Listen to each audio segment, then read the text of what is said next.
Hello guys, कैसे हैं आप लोग। चलिए, स्वागत है आपका।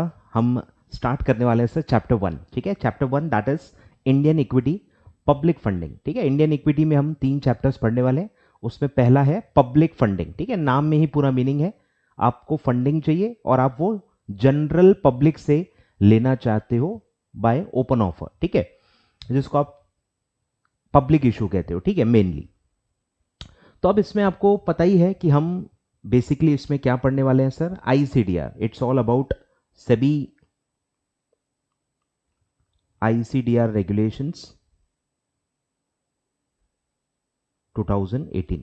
ठीक है, तो आप बेसिकली इस पूरे चैप्टर में एक ही रेगुलेशन पढ़ने वाले हो, that is SEBI ICDR regulations 2018। ठीक है, तो अब इसमें बैकग्राउंड काफी है। सेबी आईसीडीआर 2018 की काफ़ी हिस्ट्री है कि कैसे ये रेगुलेशंस तक हम पहुंचे हैं, स्टार्ट कहाँ से हुआ था, पूरा हम बैकग्राउंड पढ़ेंगे अच्छे से। और इसमें पब्लिक इशू का बैकग्राउंड भी आपको पता ही है कि हमें फंडिंग की नीड है। ठीक है, हमारा बिजनेस है प्रॉपर। ठीक है, हमको एक्सपांशन करना है, हमको आगे बढ़ना है, हमको पैसे की नीड है, हमको कुछ नया प्रोजेक्ट करना है, या आप कोई नए बिजनेस में एंटर कर रहे होंगे। ठीक है, तो आपको पैसे की नीड है।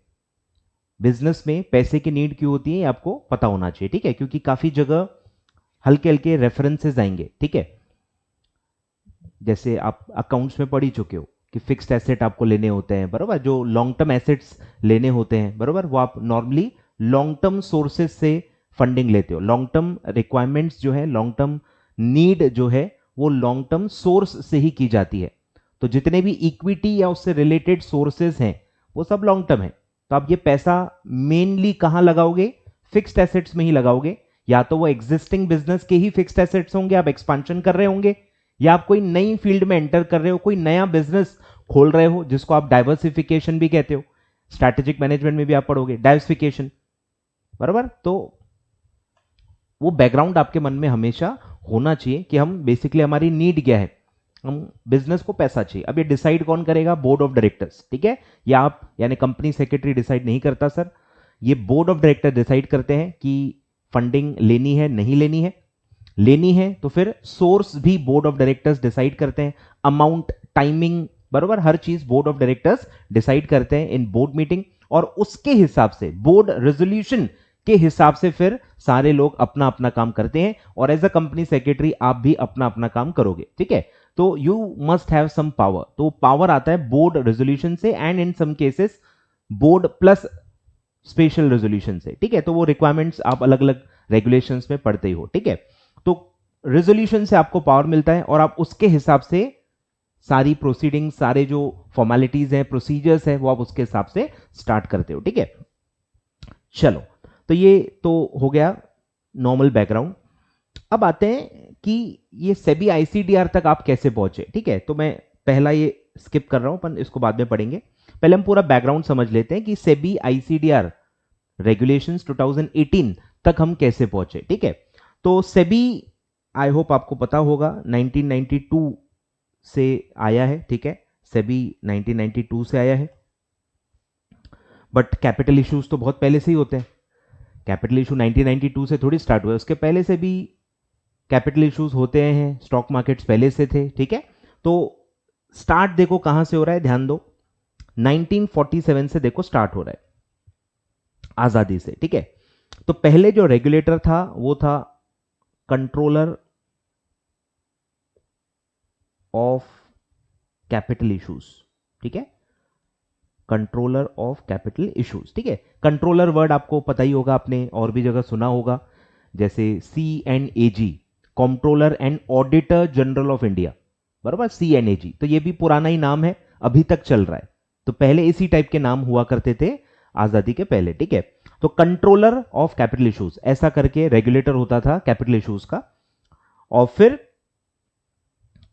वही रेगुलेट करता था। ठीक है, 1947 से वो पावर उनको दिया गया है, और ये चला पूरा 1992 तक। ठीक है, 1992 तक कंट्रोलर ऑफ कैपिटल इश्यूज, प्यार से हम इसको अभी क्या कहेंगे, CCI, प्यार से इसको हम क्या बुलाएंगे, CCI। CCI के पास पावर था, वो रेगुलेट करता था, और वो उसके पूरे गाइडलाइंस और सर्कुलर्स और जो भी था वो इशू करके उसको रेगुलेट करता था। अब 1992 में पावर दिया गया सेबी को। ठीक है, तो सेबी बना, securities and exchange board of India, SEBI act proper बना 1992 में और उसको पावर दिया गया। ठीक है, पहले मैं पूरा एक आउटलाइन बता रहा हूं और फिर हम रीड करेंगे। ठीक है, ध्यान दो। तो पहला इवेंट था 1947 से पावर दिया गया, 1947 से लेके 1992 तक पूरा उन्होंने काम संभाला। ठीक है, फिर 1992 में सेबी बना और सेबी ने गाइडलाइंस इशू किए और वो गाइडलाइंस का नाम था गाइडलाइंस फॉर, शॉर्ट फॉर्म में लिखूंगा DIP, disclosure and investor protection, disclosure and investor protection. ठीक है, इसको अपन आगे भी क्या बुलाएंगे, डीआईपी। तो गाइडलाइंस उन्होंने इशू की, डीआईपी गाइडलाइंस इशू की और उसके थ्रू सेबी पूरा कैपिटल इशू को कंट्रोल करते थे। ठीक है, फिर ये भी चला पूरा। ठीक है, ये भी पूरा चला 2000 तक, 2000 तक ऐसे ही चलता रहा। फिर यही डीआईपी गाइडलाइंस को और अपडेट किया गया। ठीक है, तो उसको सेम नाम ही था, सेबी डीआईपी रेगुलेशंस। ठीक है, या guidelines, sorry, SEBI DIP guidelines 2000। ठीक है, सेम नाम था पर उन्होंने उसको अपडेट किया। ठीक है, और अपडेट करना देखो जरूरी होता है, और आप एग्जीक्यूटिव पास आउट हो तो आपने बहुत सारे रेगुलेशंस पढ़े हुए हैं, अलग अलग इंटरमीडियरीज के रेगुलेशंस पढ़े हुए हैं, 1992, 1995, 1996, 1994, बहुत सारे रेगुलेशंस इस दौरान सेबी ने इशू किए थे। इसीलिए हर चीज को क्या है, इनकॉर्पोरेट करना पड़ता है। ठीक है, देखो छोटे छोटे जो आप अमेंडमेंट्स करते हो ना, उससे आप स्ट्रक्चर को नहीं बदल सकते। छोटे छोटे जो आप अमेंडमेंट्स करते हो उससे आप सिर्फ ऑपरेशन में दिक्कत ना हो, आप वो देखते हो। स्ट्रक्चरल अगर आपको डिफरेंस करना है, स्ट्रक्चरली रेगुलेशंस को चेंज करना है, तो उसको पूरी तरह अपडेट करना है, पूरी तरह रिप्लेस करना जरूरी होता है। ठीक है, इसलिए आप देखते हो हर गाइडलाइन कुछ सालों में पूरा रिप्लेस होता है, क्योंकि उसका स्ट्रक्चर आपको बदलना पड़ता है because of the other regulations जो उससे कनेक्टेड है। ठीक है, तो डीआईपी गाइडलाइंस का भी ऐसा ही था कि 1992 से लेकर 2000 तक इतने और रेगुलेशंस आ चुके थे, इतना रेगुलेटरी एनवायरनमेंट आगे बढ़ चुका था कि डीआईपी का भी स्ट्रक्चर बदलना जरूरी था, और वो 2000 में सेबी ने किया, डीआईपी रेगुलेशंस को अपडेट किया पूरा और नए गाइडलाइंस इशू कर दिए, सेबी डीआईपी रेगुलेशंस 2000 नाम से। ठीक है, फिर ये भी काफी साल तक चला, फिर इसमें भी काफी चेंजेस आते रहे और फिर इसको फिर अपडेट किया गया 2009 में, और अब उसका नाम भी बदल दिया गया और उसका नाम था सेबी आईसीडीआर, जो आप पढ़ते हो, सेबी आईसीडीआर रेगुलेशंस 2009। ठीक है, पहले क्या था, 2009 वाला था। ठीक है, तो 9 में प्रॉपर आईसीडीआर आया पहली बार 2009। ठीक है, और फिर सेम उसमें भी बार बार नोटिफिकेशंस, अमेंडमेंट्स, सर्कुलर्स इशू हुए, सब हुआ, और फिर से 2009 से लेके अब अपडेट हुआ 2018 में। अब सेम चीजें हैं, 2009 से लेके 2018 में आप देखोगे बहुत सारे और रेगुलेशंस आए थे, आप देखोगे पढ़ोगे, एससी/एसटी रेगुलेशंस आएगा 2011, इनसाइडर ट्रेडिंग आएगा 2015, एलओडीआर आप पढ़ोगे 2015, बरोबर, बहुत सारे रेगुलेशंस इस दौरान आए, और वही रेगुलेटरी एनवायरनमेंट 5-5, 6-6 साल में बहुत ज्यादा बदल जाता है, और इसीलिए सेबी आईसीडीआर को भी पूरी तरह से रिप्लेस किया गया सेम नाम से, सेबी आईसीडीआर रेगुलेशंस, लेकिन अब नाम सिर्फ क्या आएगा, 2018। ठीक है, तो सेम नाम आएगा पर पूरे गाइडलाइंस जो है वो रिप्लेस किए गए थे। ठीक है,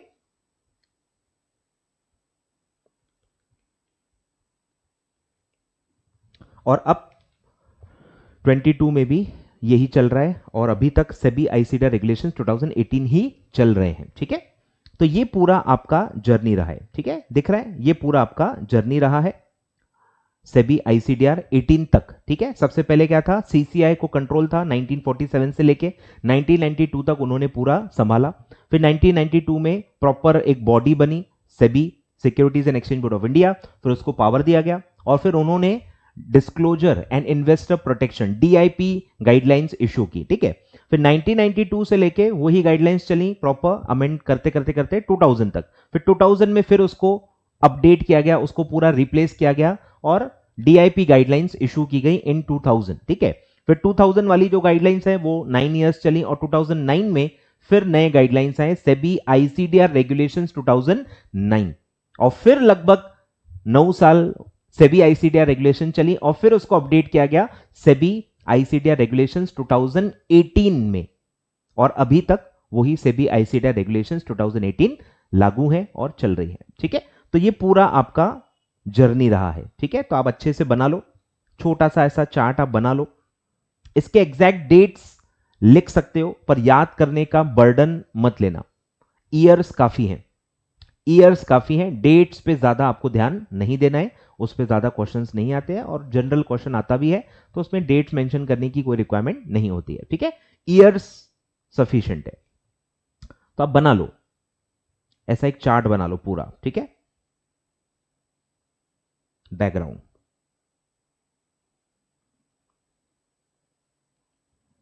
background of SEBI ICDR regulations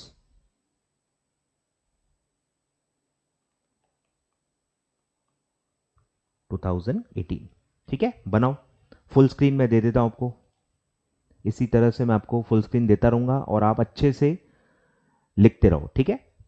pause करते रहना, ठीक है, पॉज करते रहो और लिखते रहो और आगे बढ़ते जाओ।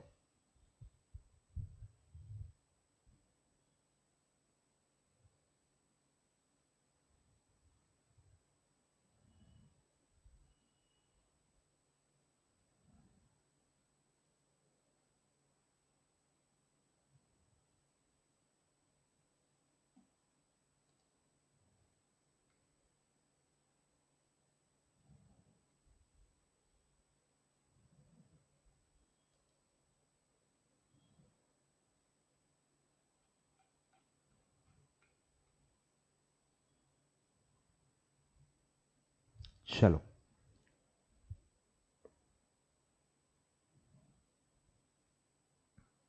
ठीक है, पॉज करो, लिखते जाओ।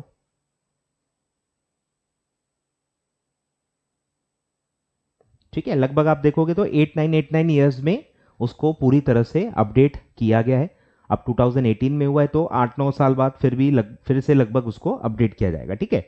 इट्स अ प्रोसेस, आप वही समझो कि इट्स अ प्रोसेस, कि जो भी इस दौरान होता है, जो भी गाइडलाइंस आते रहते हैं उनको इनकॉर्पोरेट करना, उनके वजह से जो इन गाइडलाइंस में चेंजेस करना है, या जो आप तौर तरीके होते हैं ना, हर कंट्री के जो तौर तरीके हैं, कस्टम्स हैं, वो भी चेंज होते जाते हैं, तो उसको इनकॉर्पोरेट करना बहुत ज्यादा जरूरी हो जाता है, ठीक है। चलिए, तो ये आपने आई थिंक ग्राफ बना लिया होगा, पॉज कर लेना, अच्छे से बना लेना, आगे बढ़ते हैं। चलिए, ठीक है, बना लिया, आ जाओ। अब हम पूरा पढ़ते हैं अच्छे से डिटेल में, ठीक है, ध्यान दो, आ जाओ फटाफट। Let's start with the repeal, ठीक है। रिपील आई होप आपको पता होगा, रिपील मतलब कोई चीज को इनइफेक्टिव बना देना, उसको हटा देना, ठीक है, इनइफेक्टिव बना देना। या जब कोई चीज किसी को रिप्लेस करती है तो पुरानी चीज क्या हो जाती है, इनइफेक्टिव हो जाती है, उसको टेक्निकली हम कहते हैं रिपील। कोई प्रोविजंस को जब आप बंद करते हो, इनइफेक्टिव बनाते हो, उसको कहते हैं रिपील, वापस लेना उसको कहते हैं, ठीक है। With the repeal of capital issues control act, ठीक है, प्रॉपर अथॉरिटी एक्ट के थ्रू दी गई थी। सीसीआई को जो पावर था वो CICA ऐसा आप कह सकते हो, कैपिटल इश्यूज कंट्रोल एक्ट 1947 से मिली थी, ठीक है। तो वो जब रिपील हुआ तो सारा पावर उनके हाथ से निकल गया। With the repeal of capital issues control act 1947, all the guidelines, notifications, circular, etc. issued by the office of controller of capital issues become defunct. SEBI was given the mandate, ठीक है। ये डायरेक्टली स्टार्ट कहां से हो रहा है, 1992 से ये लोग बता रहे हैं। स्टार्ट कब हुआ था, 1947 से, वो यहां लिखा नहीं है, वो आपको समझना है, वो आपको समझना है कि चलो ये एक्ट पास हुआ था 1947 में, तो उस एक्ट के थ्रू सीसीआई को पावर पहली बार दिया गया था। फिर 1947 से लेके पूरा 1992 तक सीसीआई ने पूरा काम संभाला था, और जब 1992 में सेबी बना तो वो जो पुराना एक्ट था CICA एक्ट, वो रिपील किया गया और फिर उनके पावर सेबी को दिए गए, ठीक है। SEBI was given the mandate to regulate the issuance of securities, which was earlier done by Wyde. Its order dated 11th June 1992 called the Guidelines for Disclosure and Investor Protection 1992, ठीक है, सबसे पहले जो गाइडलाइंस इशू हुई थी वो इस नाम से थी, guidelines for DIP disclosure and investor protection 1992। Later SEBI issued a compendium, ठीक है, compendium containing consolidated guideline circulars instructions relating to issue of capital effective from January 27, 2000, ठीक है, क्योंकि इतना सारा हो जाता है, इतने सारे अलग अलग, आप जब क्वालिफाई हो जाओगे ना, ये तभी आपको समझेगा, अभी नहीं समझेगा, क्योंकि आपकी पढ़ाई में भी इतना है नहीं। जब आप प्रैक्टिस में उतरोगे या जब आप जॉब में जाओगे और जब आपको सेबी गाइडलाइंस का काम पड़ेगा, तब आपको समझेगा कि कितना बड़ा समुंदर है, इतने अलग अलग अलग सोर्सेस के थ्रू रेगुलेट किया जाता है कि आपको सारे सोर्सेस पता होने चाहिए, तब जाके आप अच्छे से पूरा लॉ या पूरा रेगुलेशन समझ सकते हो। तो वो बिखरा हुआ होता है, अलग अलग अलग चीज बिखरी हुई अलग अलग जगह पे अलग अलग नाम से होती है, उसको इकट्ठा करके इंटरप्रीट करना पड़ता है, ठीक है। तो सेबी ने भी वही किया, 1992 से लेके 2000 तक जो भी इशू किया उसको प्रॉपरली कंपेंडियम बनाया उसका, ठीक है, और फिर वो अलग नाम से इशू कर दिया ताकि कंफ्यूजन ना हो, ठीक है। जनवरी 27, 2000 में ये उन्होंने किया और उसको सेम नाम से ही इशू किया, ठीक है। The compendium titled SEBI DIP guidelines 2000 replaced the original guidelines issued in June 1992 and clarifications thereof, ठीक है। तो ये सेकेंड स्टेज पे आ गए। फिर ये चला पूरा 2009 तक, और फिर 2009 में फिर गाइडलाइंस को रिप्लेस किया गया ऑन अगस्त 26, 2009। मैं यही कह रहा हूं, ये सारे डेट्स मेमोराइज करने का प्रेशर मत लेना, ठीक है। August 26, 2009, SEBI rescinded the SEBI DIP guidelines 2000 and notified SEBI ICTR regulation 2009। अब देखो पूरे लॉजिक्स दिए कि क्यों ये 8-9 साल में आपको बार बार बदलना पड़ता है, बराबर, तो कोई मजा नहीं आता सेबी को ये सब करने में, क्यों होता है, क्या लॉजिक्स हैं, क्या चेंजेस किए जाते हैं, वो सब इसमें थोड़ा सा ब्रीफली आपको दिया हुआ है। SEBI in order to align its provisions under ICTR regulations with the Companies Act 2000, ठीक है, आपको पता होगा कि कंपनीज एक्ट पूरा अपडेट हुआ था, 1956 से कंपनीज एक्ट चल रहा था और वो 2013 में आके पहली बार बदला था, बराबर। तो 2013 से कंपनीज एक्ट का भी स्ट्रक्चर काफी बदला, 1956 से काफी पुराने स्ट्रक्चर्स चल रहे थे और स्ट्रक्चरल काफी सिंप्लीफिकेशन किया गया था 2013 में, और वो इनकॉर्पोरेटेड नहीं था आईसीडीआर में, ठीक है। तो ये एक स्ट्रक्चरल डिफरेंस था कि कंपनीज एक्ट भी अपडेट हुआ था इस दौरान and allied regulations have had come in its consultation paper on May 4, 2018। अब ये टिपिकल सेबी का प्रोसीजर होता है कि कोई भी नए गाइडलाइंस आने के पहले कंसल्टेशन पेपर इशू होता है, तो वो 2018 का जो आईसीडीआर था उसको लागू करने के पहले भी May 4 को कंसल्टेशन पेपर इशू किया गया था और पब्लिक कमेंट्स मांगे गए थे कि भाई सेबी को हमको अपडेट कर, आईसीडीआर रेगुलेशंस को अपडेट करना है, क्यों करना है, क्या लॉजिक्स हैं, कैसे अपडेट करना है, वो सब कंसल्टेशन पेपर में दिया रहता है, ठीक है।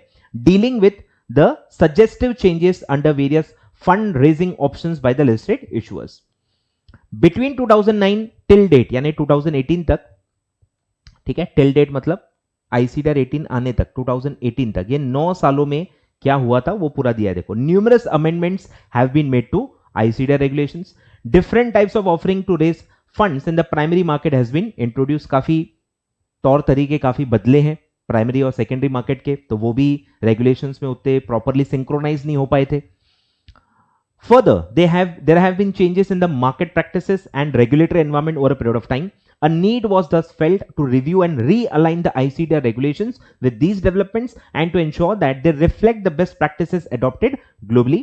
In view of the same, SEBI constituted a committee, ठीक है, कमिटी बनाई, नाम भी वही था, issue of capital and disclosure requirements, यानी आईसीडीआर कमिटी आप इसको कहोगे। तो आईसीडीआर कमिटी बनाई under the chairmanship of Shri Prithvi Haldia के चेयरमैनशिप में जून 2017 में ये कमिटी बनाई गई, काय के लिए, to review the ICDR regulations, और क्या ऑब्जेक्टिव्स थे, number 1 to simplify the language. अब ये हर जगह लिखा रहता है, पर हर गाइडलाइन जो नया इशू होता है वो कभी सिंप्लीफाई मुझे दिखता नहीं है, लैंग्वेज वैसी ही रहती है, टफ ही रहती है, बट ऑब्जेक्टिव में हमेशा आपको ये दिखेगा ही, सिंप्लीफाई करना है, ये करना है, लैंग्वेज इजी करना है, ताकि कॉमन पर्सन या नॉर्मल पर्सन भी उसको पढ़ के समझ पाए। हर जगह आप पढ़ोगे पर अचीव नहीं हो पाता उतना, ठीक है।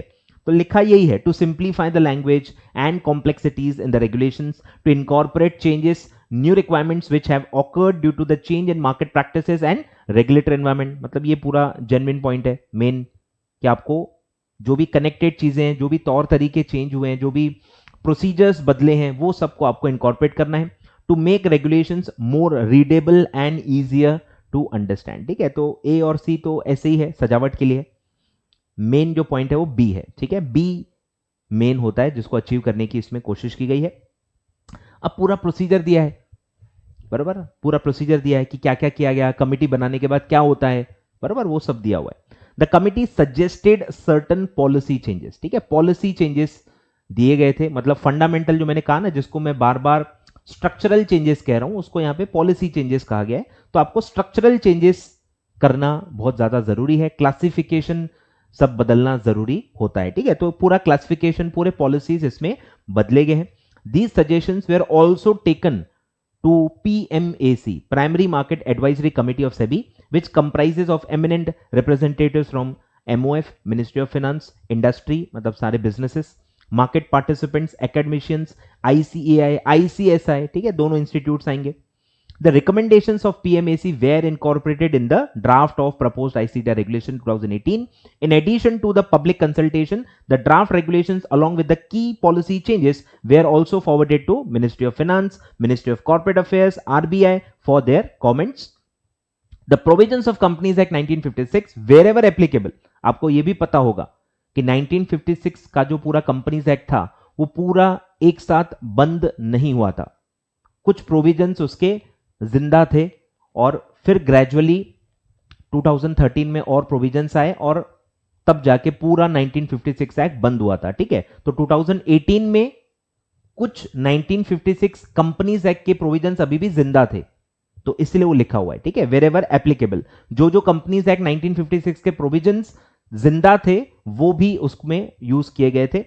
जैसे आपने आई थिंक एग्जाम्पल बोलूं तो प्रोड्यूसर कंपनी, आपको पता होगा, प्रोड्यूसर कंपनी जो था वो 1956 एक्ट से ही चल रहा था और आई थिंक हाल ही में वो कंपनीज एक्ट 13 के प्रोविजंस बनाए गए हैं प्रोड्यूसर कंपनी के, और अब शायद ऑलमोस्ट पूरा 1956 एक्ट जो कंपनीज एक्ट का है वो पूरा बंद हो गया है और पूरा का पूरा 13 में आ चुका है। ठीक है, तो कुछ कुछ था, काफी लंबा समय वो था, तो वो भी लिखा हुआ है वेरेवर एप्लीकेबल।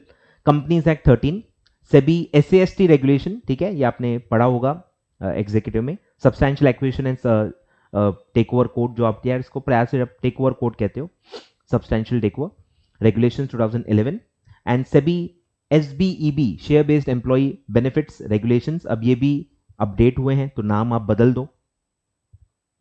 बदल दो, एंड स्वेट इक्विटी, ठीक है, एंड स्वेट इक्विटी 2021। ठीक है, दो रेगुलेशंस मर्ज हुए हैं। ठीक है, आपने सुना होगा, आपके सिलेबस में भी है, वो भी मैं बताऊंगा। तो अब जो रेगुलेशंस है उसका नाम क्या है, share based employee benefits, same, and sweat equity, सिर्फ नाम में एंड स्वेट इक्विटी ऐड हो गया है, और ईयर कौन सा है, 2021। ठीक है, दो रेगुलेशंस को मर्ज किया गया है, sweat equity regulations and share based employee benefits को मर्ज करके प्रॉपर गाइडलाइंस बनाई गई है। ठीक है, तो नाम आप अपडेट कर दो।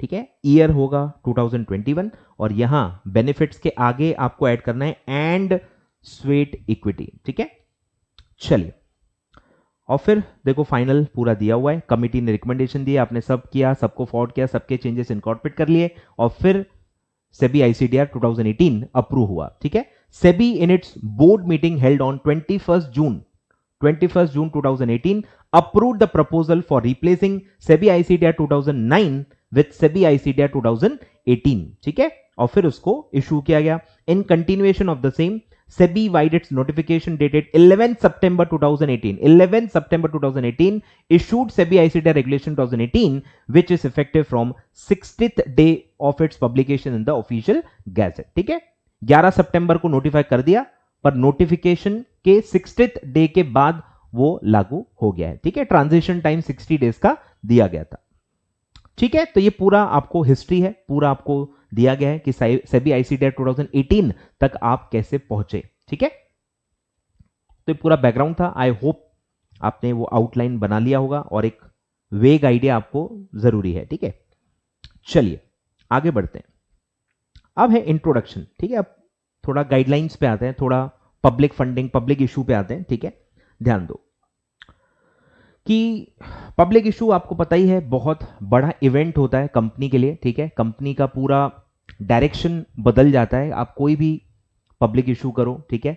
बहुत माइलस्टोन या बहुत बड़ा इवेंट होता है जिसमें बहुत प्लानिंग लगती है, बराबर, बहुत प्लानिंग लगती है और बहुत सारे लोगों का उसमें एफर्ट लगता है, ठीक है। तो प्लानिंग के बिना आप नहीं कर सकते, ठीक है। अगर आप प्लान नहीं करोगे कहीं ना कहीं आप गड़बड़ करोगे, तो गड़बड़ ना हो इसके लिए आपको बहुत अच्छे से प्लानिंग करनी है। टाइमलाइंस पे बहुत ज़्यादा आपको ध्यान रखना होता है, कौन कौन से लोगों की आपको हेल्प पड़ेगी, उनके साथ एग्रीमेंट्स करना, उनके साथ पहले ही सब टाई अप करके रखना, वो बहुत ज़्यादा ज़रूरी होता है, ठीक है। मतलब कोई भी चीज़ अपने आप नहीं होती है। जब आप गाइडलाइंस पढ़ते हो ना, आपको लगता है ये सब अपने आप हो रहा है, बराबर। वही मैं कह रहा हूं, पढ़ने और प्रैक्टिकल में बहुत फर्क है।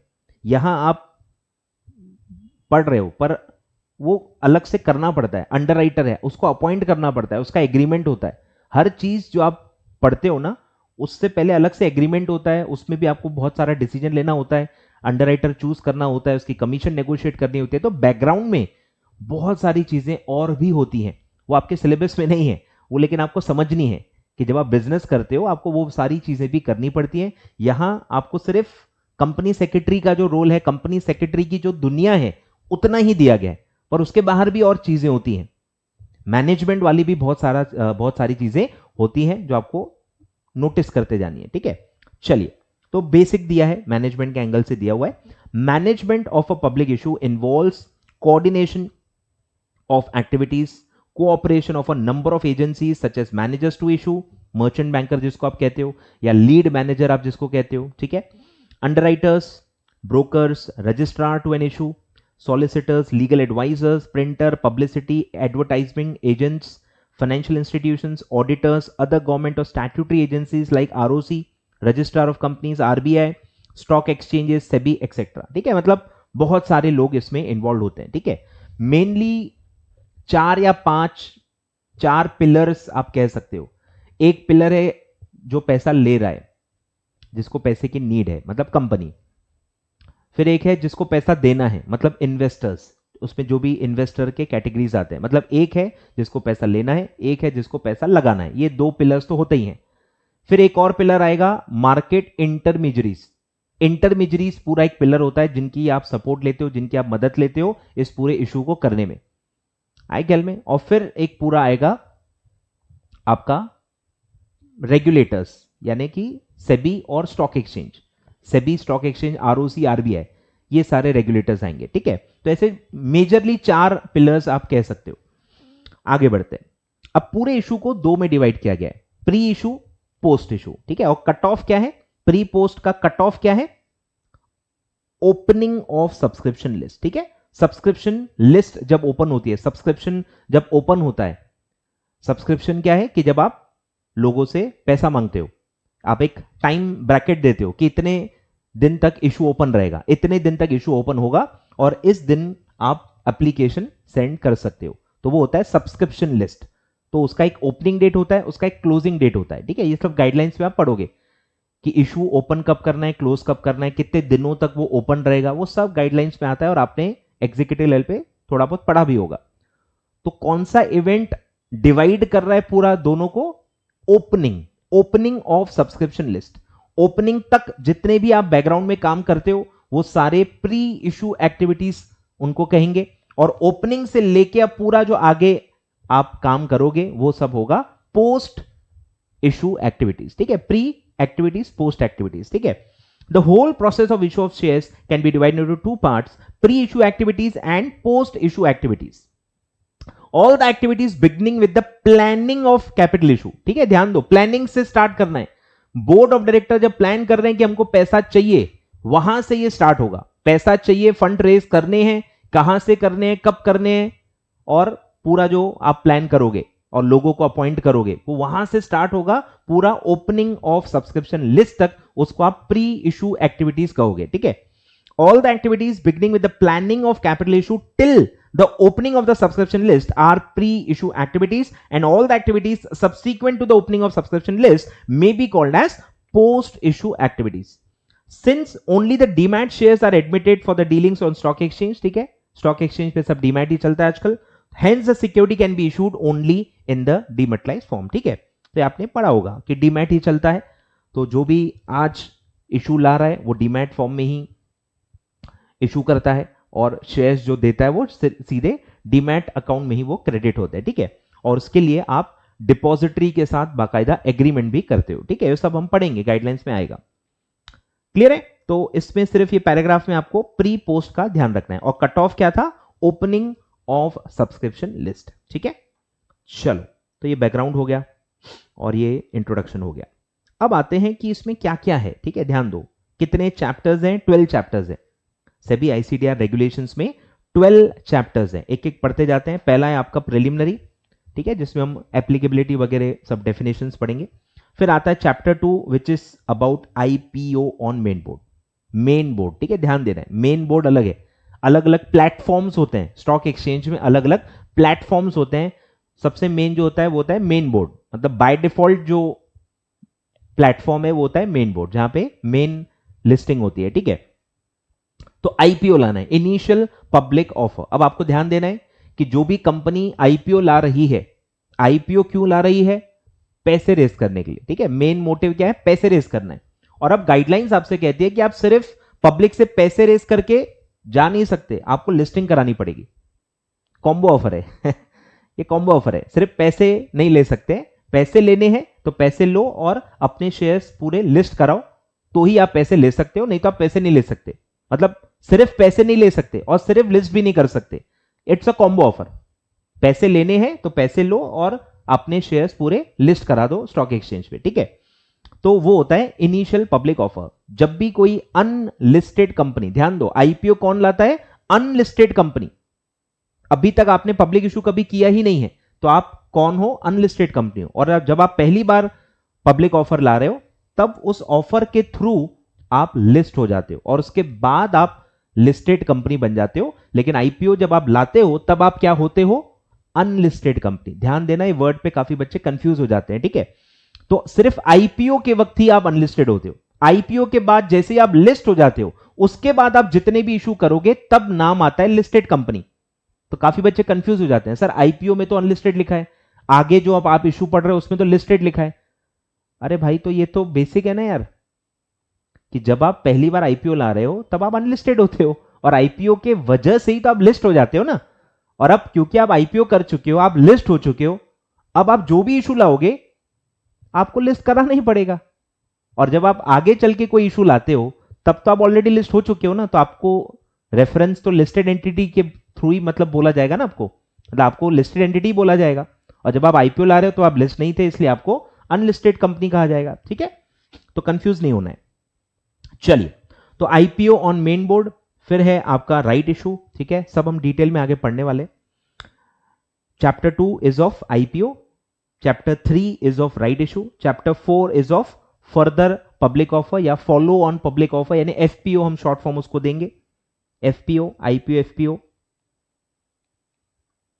ठीक है। Chapter 2 IPO, chapter 3 right issue, chapter 4 FPO, chapter 5 preferential issue, ठीक है, chapter 6 QIP, qualified institutional placement, chapter 7 IPO of IDR, Indian depository receipts, सुना होगा आपने एग्जीक्यूटिव में। तो ये बेसिकली एक इंस्ट्रूमेंट है जिसके थ्रू क्या होता है, बाहर वाले, बाहर की कंपनी, आउटसाइड इंडिया जो कंपनी है वो इंडिया के इन्वेस्टर्स से फंड्स रेज कर सकती है थ्रू डिपॉजिटरी रिसीट्स। सब आपके सिलेबस में डिटेल में पढ़ेंगे कि डिपॉजिटरी रिसीट्स क्या होती है। आपने सुना होगा एडीआर और GDR, American depository receipts and global depository receipts. उसमें क्या होता है, इंडियन कंपनी बाहर से फंड रेज करती है। एडीआर जीडीआर में क्या होता है, इंडियन कंपनी बाहर से फंड्स रेज करती है, और एग्जैक्टली उसका उल्टा इंडियन डिपॉजिटरी रिसीट्स में होता है। बाहर की कंपनी इंडिया से फंड्स रेज करती है थ्रू इंडियन डिपॉजिटरी रिसीट्स, ठीक है। तो उसका आईपीओ, ठीक है, आईडीआर का आईपीओ और आईडीआर का ही राइट इशू, ठीक है। दो अलग अलग चैप्टर्स में पूरा आईडीआर कवर्ड है। आईडीआर का आप आईपीओ भी ला सकते हो, और फिर उसके बाद फिर से अगर आपको पब्लिक इशू लाना है तो उसको आप कहोगे FPO, FPO of IDR, chapter 8। फिर है चैप्टर 9 आईपीओ ऑफ एसएमई। अब ये देखो अलग ही प्लेटफॉर्म हो गया, ये मेन बोर्ड के अलग है अब, हाँ, ये अलग ही प्लेटफॉर्म है, एसएमई हम इसको कहेंगे, स्मॉल एंड मीडियम एंटरप्राइजेस, उसका आईपीओ है, बराबर। आप आईपीओ ला रहे हो पर आप लिस्टिंग कहां कराना चाहते हो, एसएमई प्लेटफॉर्म पे, small and medium enterprise platform पे भी आप लिस्ट करा सकते हो, ठीक है। तो एक होता है आपका मेन बोर्ड, एक होता है आपका मेन बोर्ड और एक होता है आपका एसएमई, अलग है, ये दोनों पैरेलल हैं, दोनों पैरेलल हैं, ठीक है, ध्यान दो। तो बीएससी आप देखोगे, बॉम्बे स्टॉक एक्सचेंज देखोगे तो उसमें मेन बोर्ड भी होगा और बॉम्बे स्टॉक एक्सचेंज के अंदर ही एसएमई एक्सचेंज या एसएमई प्लेटफॉर्म भी होगा, ठीक है। तो बीएससी में ही अगर आप लिस्ट कराना चाहते हो तो उसमें अलग अलग प्लेटफॉर्म्स हैं, आपको डिसाइड करना है कि आपको कहां लिस्ट करना है। तो एक अलग से स्मॉल एंड मीडियम एंटरप्राइज की कैटेगरी है, वहां पे भी आप लिस्टिंग ले सकते हो आईपीओ लाके। फिर एक अलग से और प्लेटफॉर्म खुला है आईजीपी, इनोवेटर्स ग्रोथ प्लेटफॉर्म, ये प्योरली स्टार्टअप्स के लिए, ये प्योरली स्टार्टअप्स के लिए, टेक्नोलॉजी ड्रिवन जो स्टार्टअप्स हैं उनके लिए अलग से प्लेटफॉर्म बनाया गया है और अलग ही गाइडलाइंस बनाई गई हैं और उसको नाम दिया गया है आईजीपी, इनोवेटर्स ग्रोथ प्लेटफॉर्म। नाम में ही पूरा मीनिंग है, इनोवेटर्स, स्टार्टअप्स आज क्या कर रहे हैं, इनोवेशन ही ला रहे हैं ना, इनोवेटर्स को ग्रो करना है, इनोवेटर्स ग्रोथ प्लेटफॉर्म, ठीक है। और फिर रेगुलर जो आप पढ़ते हो बोनस इशू, क्लियर है, चैप्टर 11। तो ये सब आपके आईसीडीआर 2018 में है। अब इसमें सिर्फ दो ही चीजें हैं जो प्रोफेशनल लेवल में नहीं है, तो आपको चैप्टर 7 और चैप्टर 8 आपके सिलेबस में नहीं है, आईडीआर का कंसेप्ट आपके सिलेबस में नहीं है, इसके अलावा पूरा का पूरा आपके सिलेबस में, ठीक है, इसके अलावा पूरा का पूरा आपके सिलेबस में है इन सीएस प्रोफेशनल, ठीक है। चलिए आगे बढ़ते हैं। तो ये हो गया आउटलाइन, कितने चैप्टर्स हैं, कितने केस में क्या क्या हम पढ़ने वाले हैं, ठीक है। चलिए अब हम पढ़ते हैं मेथड्स, जो मैंने बताया, ये सारे जो नाम हैं इसका बेसिक्स पढ़ते हैं, आप सबको आपको पता ही होगा, रिवीजन समझ लो आपका हो रहा है, ठीक है। Methods to raise funds in the primary market और टाइप्स ऑफ इश्यूज, ठीक है, कितने टाइप के इश्यूज होते हैं वो हम इसमें पढ़ने वाले हैं, ठीक है। आ जाओ। Public issue of shares means selling of shares to the general public by issue of prospectus, ठीक है। टाइप्स ऑफ प्रोस्पेक्टस भी आप पढ़ चुके हो, अलग अलग सिचुएशन में अलग अलग टाइप के प्रोस्पेक्टस अप्लाई होते हैं, तो आपको प्रोस्पेक्टस के थ्रू ही फंड्स रेज करने होते हैं in a public issue. A company can raise funds through from the primary market by following methods. Number 1 public issue, ठीक है, जिसको आप आईपीओ या एफपीओ कहते हो। When an offer is made to new investors, that is general public, मतलब कोई भी आके अप्लाई कर सकता है, कोई भी आके अप्लाई कर सकता है, आप जनरल पब्लिक को ऑफर दे रहे हो तो वो पब्लिक इशू में काउंट होगा। For becoming share holders of the issue company it is called as a public issue. तो दो टाइप के पब्लिक इशू होते हैं, आईपीओ एफपीओ, आईपीओ एफपीओ, ठीक है। पहली बार अगर आप पब्लिक ऑफर कर रहे हो उसको कहेंगे आईपीओ, और एक बार आईपीओ आपने कर लिया है उसके बाद फिर से आपको पब्लिक ऑफर देना है तो उसको कहेंगे एफपीओ, उसके बाद देना है फिर उसको एफपीओ ही कहेंगे, मतलब सेकंड थर्ड फोर्थ जितने भी आप फिर पब्लिक इश्यूज करोगे उसको एफपीओ ही कहेंगे। तो फर्स्ट और उसके बाद जितने भी सब्सीक्वेंट पब्लिक इश्यूज होंगे उनको आप एफपीओ ही कहोगे, ठीक है। तो ऐसा है। अब जब आप आईपीओ ला रहे हो तब आप अनलिस्टेड होते हो, क्योंकि आईपीओ से ही लिस्टिंग रिक्वायरमेंट स्टार्ट होती है, आईपीओ के पहले लिस्टिंग रिक्वायरमेंट है ही नहीं, इसीलिए जब आप आईपीओ लाते हो तब वो कंपनी क्या होती है, अनलिस्टेड कंपनी होती है, ठीक है, ध्यान दो। When an unlisted public company offers its security for sale for the first time to the general public, it is called as IPO, और फिर है further public offer और follow on public offer। When a listed company, ठीक है, ध्यान दो, यहां बच्चे कंफ्यूज होते हैं, ठीक है, ध्यान दो। आईपीओ में आप अनलिस्टेड थे, अब आप आईपीओ ला चुके हो ना, मतलब आपने लिस्टिंग करा ली होगी, ये समझने की बात है कि जब आप आईपीओ ला रहे हो मतलब आपने लिस्टिंग करा दी होगी, आप लिस्टेड हो गए हो, और अब आप फिर से पब्लिक इशू लाओगे तो आप तो ऑलरेडी लिस्टेड हो ही ना, ठीक है। तो यहां अब आपको रेफरेंस कैसे दिया जाएगा, लिस्टेड कंपनी बोल के, ठीक है। When a listed company offers a fresh issue of securities to the general public, same है, पब्लिक को ही दे रहे हैं, पब्लिक ऑफर ही है, ओपन ऑफर ही है, लेकिन सेकेंड टाइम है या थर्ड टाइम है या फोर्थ टाइम है तो उसको कहते हैं फर्दर या फॉलो ऑन पब्लिक ऑफर, ठीक है, एफपीओ। फिर आप पढ़ चुके हो right issue, existing share holders को ही एक सर्टेन प्रोपोर्शन में आप और शेयर्स दे रहे हो, ऑफर कर रहे हो सब्सक्राइब करने के लिए, और वो आप मार्केट प्राइस से कम में देते हो तो उसको आप क्या कहते हो, right issue. When a listed company, ध्यान दो लिस्टेड कंपनी, हर जगह आप ध्यान दो लिस्टेड कंपनी ही आएगा, अनलिस्टेड सिर्फ एक ही जगह पे आएगा, दैट इज आईपीओ, ठीक है, ध्यान देना है, अनलिस्टेड एक ही जगह आएगा, दैट इज आईपीओ। उसके बाद अब जितने भी इश्यूज आएंगे सब में रेफरेंस आएगा listed company. When a listed company offers or issues securities to the existing shareholders on a particular date fixed by the issuer company, that is record date, it is called as right issue, and the right issue is always issued at a price, मतलब free में नहीं होता, not like a bonus issue, उसका actual price होता है which is normally less than market price। आप already listed हो ना, आपका एक मार्केट प्राइस चल रहा होता है, उस मार्केट प्राइस से हल्का सा डिस्काउंट पे कम पे होता है, ठीक है, तो ये आप लिख लो, which is normally less than the current market price, उस वक्त जो मार्केट प्राइस आपकी चल रही होती है राइट इशू करते वक्त, उससे कम में आप वो ऑफर देते हो, ठीक है। फिर आता है बोनस शेयर्स, ठीक है, अब आपको पता ही है बोनस इशू क्या है, फ्री में एग्जिस्टिंग शेयरहोल्डर्स को एक सर्टेन प्रोपोर्शन में आप शेयर्स देते हो और ये फ्री में होता है। When an issuer makes a issue of securities to the existing shareholders as on a record date without any consideration from them, it is called as a bonus issue। अब obviously bonus issue is not for a funding, ये funding के लिए नहीं है, ये बस benefits को देने के लिए, बेनिफिट्स को देने के लिए, एक्स्ट्रा शेयर्स देने के लिए। इसमें कंपनी को पैसा नहीं मिलता, इसमें कंपनी को पैसा नहीं मिलता, ठीक है।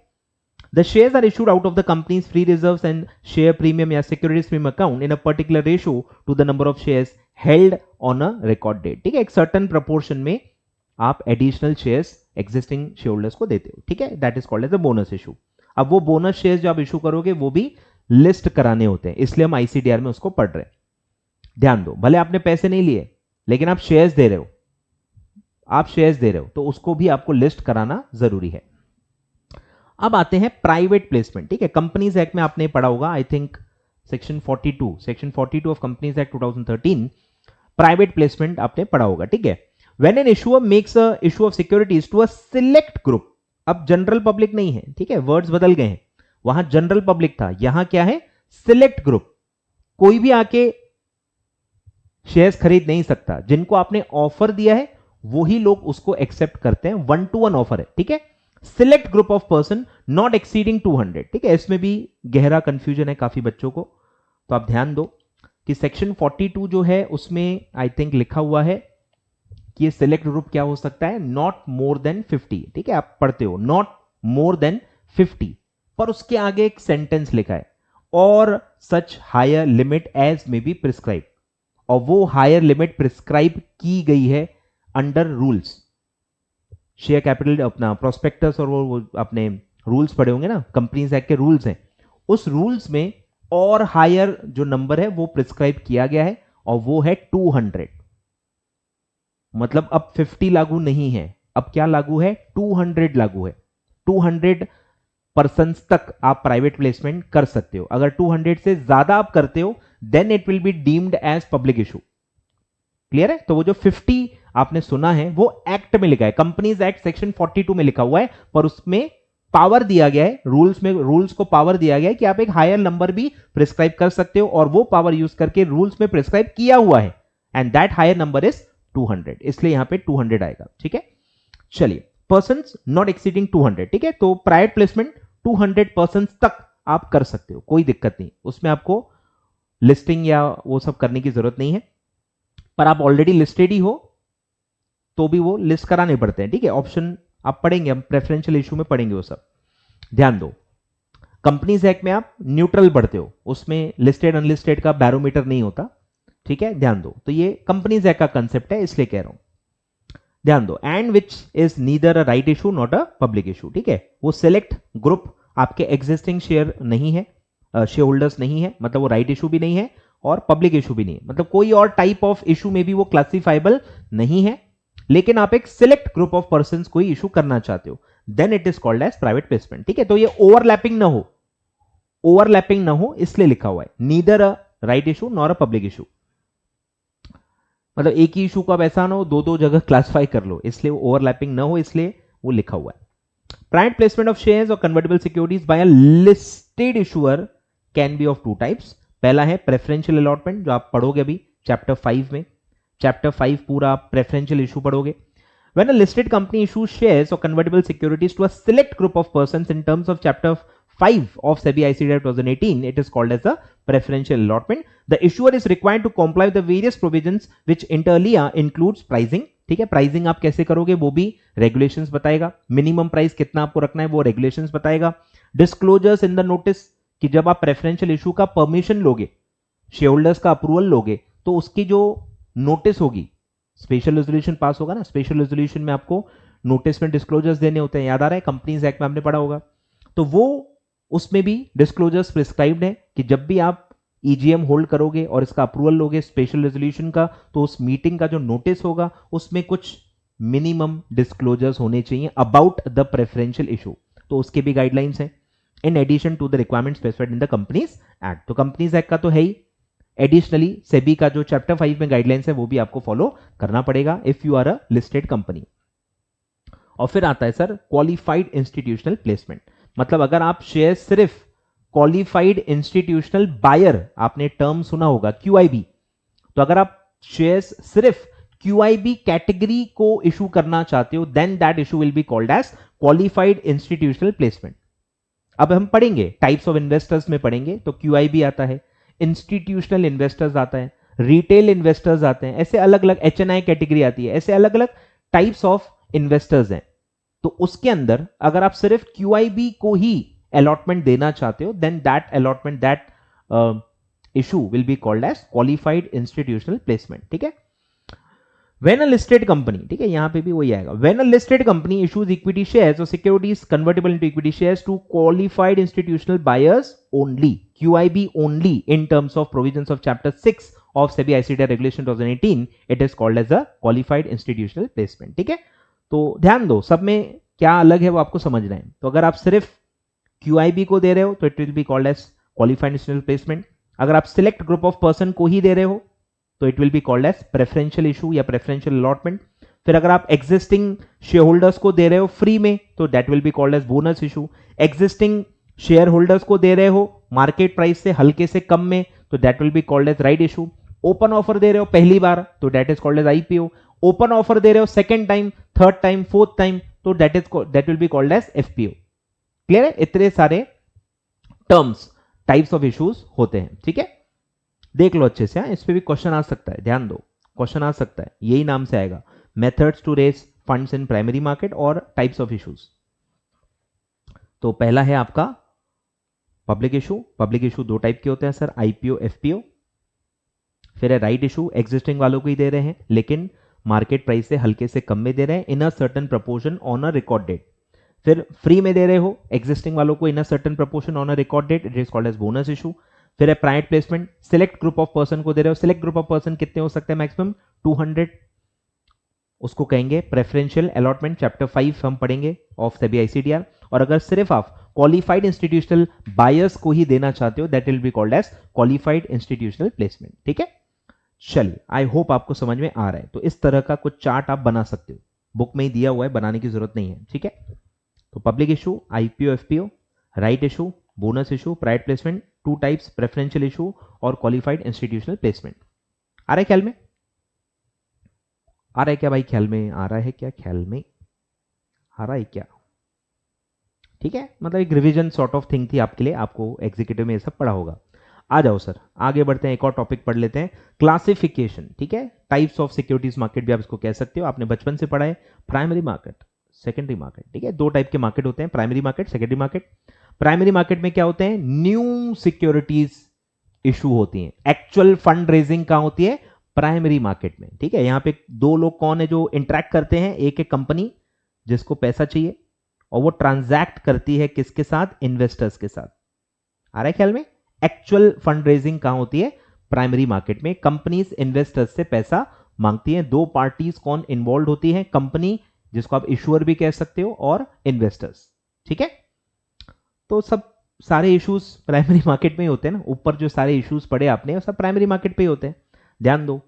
तो आईपीओ, एफपीओ, राइट इश्यूज, ठीक है, मेन बोर्ड पे या एसएमई प्लेटफॉर्म पे भी कर सकते हो.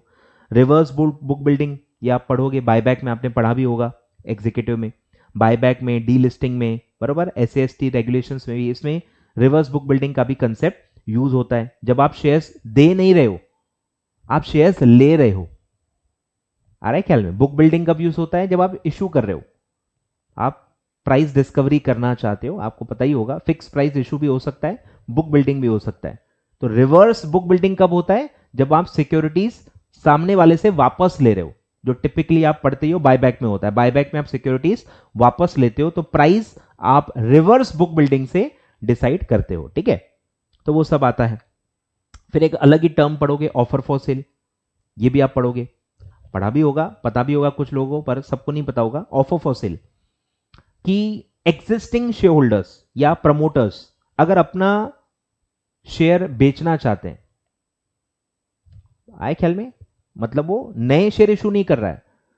अब प्रमोटर तो 1 to 1 बाहर जाके भी बेच सकता है ना, पर वो नहीं करना चाहता, वो कंपनी के थ्रू बेचना चाहता है, तो उसको कहते हैं ऑफर फॉर सेल, ठीक है? इसमें नए शेयर इशू नहीं हो रहे हैं, कंपनी एग्जिस्टिंग जो शेयर होल्डर्स हैं, प्रमोटर्स हैं, उनके शेयर्स पब्लिक को बेच रही है, इशू नहीं कर रही है, बेच रही है, तो उसको कहते हैं ऑफर फॉर सेल। हम पढ़ेंगे। फिर आप पढ़ोगे म्यूचुअल फंड्स, ठीक है? ओपन एंडेड स्कीम्स पढ़ोगे, ओपन एंडेड स्कीम में प्राइमरी मार्केट में वो आता है। फिर हम पढ़ेंगे एसडीआई, सिक्योरिटाइज डेट इंस्ट्रूमेंट, उसका भी आईपीओ आता है, मतलब पब्लिक इशू होता है। आरईआईटी इंफ्रास्ट्रक्चर इन्वेस्टमेंट ट्रस्ट, ये भी हम पढ़ेंगे आईपीओ में, इसका भी यूनिट्स इशू होते हैं, फंड्स रेज होता है, तो वो भी प्राइमरी मार्केट का पार्ट है। फिर एनसीएस जो मैंने आपको बताया, नॉन कन्वर्टेबल सिक्योरिटीज, इसमें डेट सिक्योरिटीज और एनसीआरपीएस जो प्रेफरेंस शेयर्स होते हैं उसको मर्ज करके एक कॉमन टर्म डाली गई है, that is called as non convertible securities, NCS आप इसको कहोगे। और फिर हम पढ़ेंगे आईजीपी, इसमें भी क्या होता है सर? आईपीओ ही होता है। स्टार्टअप्स यहाँ पे आईपीओ लेके लिस्ट करा के फंड्स रेस कर सकते हैं, ठीक है? तो उसको कहेंगे इनोवेटर्स ग्रोथ प्लेटफॉर्म। तो ये सारे के सारे इश्यूज प्राइमरी मार्केट का पार्ट होते हैं। और फिर आते हैं सर सेकेंडरी मार्केट में। एक बार आपने फंड रेस कर दिया, आपने लिस्ट कर लिया, अब ट्रांजैक्शन किसके बीच में होगा? Between one investor and the other investor. मतलब ये सारे ट्रांजैक्शंस क्या होते हैं? इन्वेस्टर टू इन्वेस्टर, इसमें कंपनी इन्वॉल्व नहीं होती है, इसलिए फंड रेजिंग में सेकेंडरी मार्केट का कोई रोल नहीं होता। फंड रेजिंग कहां होती है? प्राइमरी मार्केट में, ठीक है? तो आपका सब्जेक्ट ठीक है, फंडिंग, फंडिंग मतलब पैसा लेना, तो पूरा प्राइमरी मार्केट का ही मेनली अपना स्कोप रहेगा। और क्योंकि आपने लिस्ट करा दिया है, अब लिस्ट करने के बाद क्या होगा? वो सेकेंडरी मार्केट में ट्रेड होगा। एक इन्वेस्टर जिसको पैसे की नीड है वो शेयर्स बेच देगा किसी और इन्वेस्टर को, तो investor to investor buy sell होते रहेगा और उससे प्राइस डिस्कवर होते रहेगी, ठीक है? That is a part of secondary market. तो उसमें सब आएगा, trading on equity shares, derivatives भी आप पढ़ोगे, equity derivative, currency derivative, interest rate derivatives, commodity derivative, derivative हर सेगमेंट में होते हैं।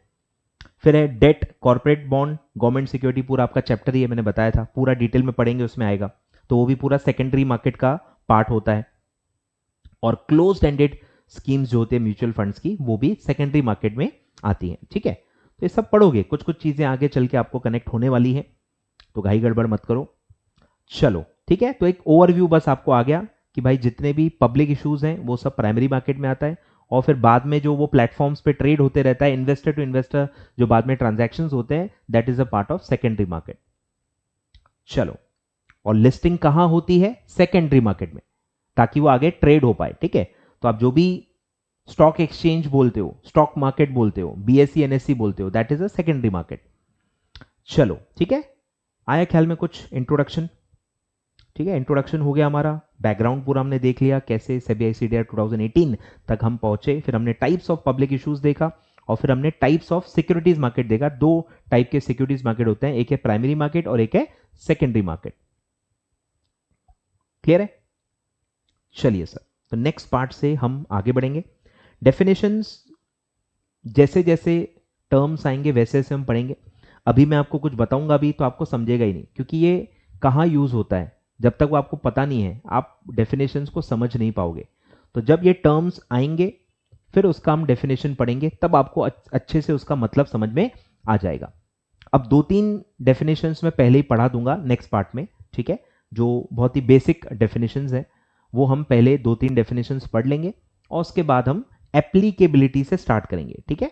एप्लीकेबिलिटी से मैं स्टार्ट करूंगा कि ये सेबी आईसीडीआर रेगुलेशंस किस पे लागू होती हैं, ठीक है? सेबी आईसीडीआर रेगुलेशन किस पे लागू होते हैं, यहां से हम नेक्स्ट पार्ट में आगे बढ़ेंगे, ठीक है?